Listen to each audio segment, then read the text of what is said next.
Handelinge 24 verse 10 tot 23. Paulus verdedig homself voor die gouverneur.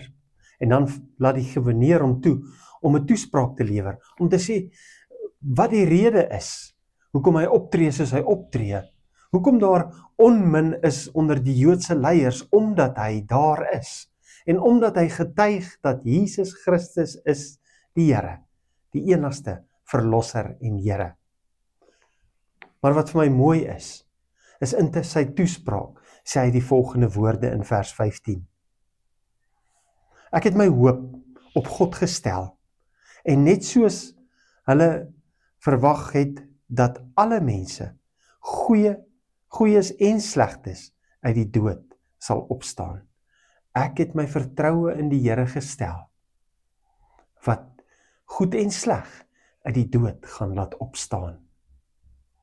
Dit laat ons nogal 'n bietjie wonder. Wanneer ons dan nou opstaan uit die dood, gaan ek aan die goeie of aan die slegte kant wees? Is ek op 'n goeie plek of op 'n slegte plek met God?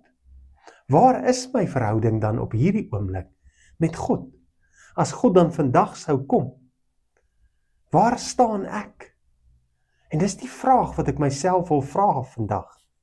Is ek seker dat ek die ewige lewe het? En as daar enigstens 'n bietjie twyfel by u self is, of u Jesus Christus as die enigste verlosser het, asseblief kontak my. Ek sal u graag wil help om daardie sekerheid te hê. Soos wat ek hier sit vanoggend, weet ek verseker dat ek die ewige lewe het.